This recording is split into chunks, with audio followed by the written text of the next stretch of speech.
Hello friends, welcome back to magical life with Megha 1111। Jack Canfield ji कहते हैं, अनचाही चीज़ों पर ध्यान देना इस मायने में ठीक हो सकता है कि इससे आपको ये तुलना करने का अवसर मिलता है, मैं इस चीज़ को चाहता हूँ। लेकिन सच्चाई ये है कि आप अनचाही चीज़ों के बारे में जितनी ज़्यादा बातें करते हैं या उनकी बुराइयों का जितना ज़्यादा वर्णन करते हैं, उनके बारे में जितना ज़्यादा पढ़ते हैं और फिर जितना ज़्यादा कहते हैं कि वे कितनी भयंकर है, तो यकीन माने आप उन अनचाही चीज़ों और बुराइयों को बढ़ाने में योगदान दे रहे हैं। नकारात्मक चीज़ों पर ध्यान केंद्रित करके आप दुनिया की मदद नहीं कर सकते। जब आप दुनिया की नकारात्मक घटनाओं पर ध्यान केंद्रित करते हैं तो आप न सिर्फ उन्हें बढ़ाते हैं बल्कि अपनी ज़िंदगी में और ज़्यादा नकारात्मक चीज़ें भी ले आते हैं। जब अनचाही चीज़ों की तस्वीरें ज़िंदगी में प्रकट हो तो ये एक संकेत है। ये इस बात का संकेत है कि आपको अपने चिंतन को बदलना चाहिए और नया संकेत भेजना चाहिए। अगर ये विश्वव्यापी समस्या है तब भी आप कमज़ोर नहीं हैं, आपके पास पर्याप्त शक्ति है। हर व्यक्ति की खुशी पर ध्यान केंद्रित करें, भोजन की प्रचुरता पर ध्यान केंद्रित करें, मनचाही चीज़ों के बारे में प्रबलता से सोचें। चाहे आपके आसपास जो भी हो रहा हो, आप प्रेम और कल्याण की भावनाएं प्रेषित करके दुनिया को बहुत कुछ दे सकते हैं।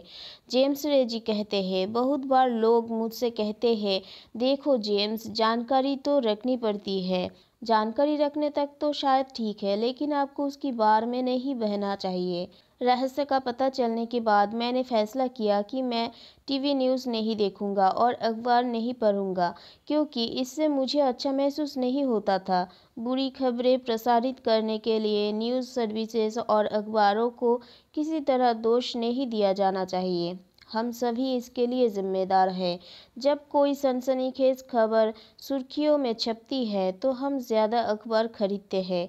जब कोई राष्ट्रीय या अंतर्राष्ट्रीय विभीषिका होती है तो न्यूज़ चैनलों की रेटिंग आसमान छूने लगती है। अखबार और न्यूज़ सर्विसेज ज़्यादा बुरी खबर इसलिए देते हैं क्योंकि समाज के रूप में हम यही चाहते हैं। हम कारण हैं, मीडिया तो सिर्फ परिणाम है। ये आकर्षण के नियम की सक्रियता का उदाहरण है। न्यूज़ सर्विसेज और अखबार हमें जो दे रहे हैं वह तभी बदलेगा जब हम एक नया संकेत भेजेंगे और उन चीज़ों पर ध्यान केंद्रित करेंगे जिन्हें हम चाहते हैं।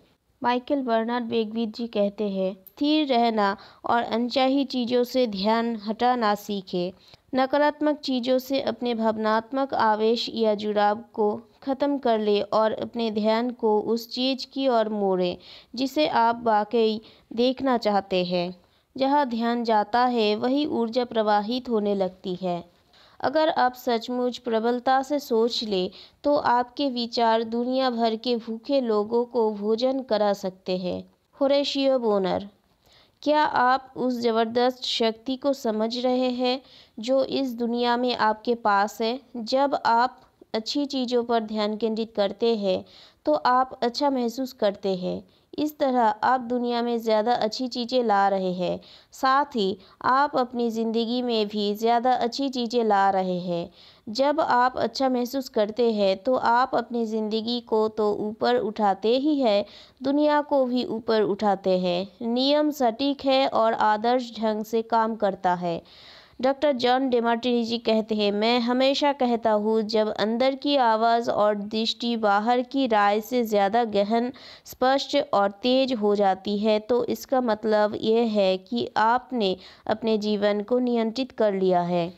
लीज़ा निकोल्स जी कहते हैं, दुनिया या अपने आसपास के लोगों को बदलना आपका काम नहीं है। आपका काम तो ब्रह्मांड के प्रवाह के साथ चलना है और दुनिया में रहते हुए इसका जश्न मनाना है। आप अपने जीवन के मालिक हैं और ब्रह्मांड आपके हर आदेश का पालन कर रहा है। अगर आपके सामने अनचाही तस्वीरें प्रकट हो तो उन्हें स्वीकार करें, हो सके तो उनके लिए जिम्मेदारी भी लें, फिर उन्हें नज़रअंदाज कर दे और जाने दे। इसके बाद मनचाही चीज़ों के बारे में नए विचार सोचें, उनके प्रकट होने की मानसिक तस्वीर बनाएं और उनके साकार होने पर कृतज्ञता व्यक्त करें। फ्रेंड्स, आज के लिए इतना ही। मिलते हैं नेक्स्ट लेसन पर। Thank you everyone. God bless you all.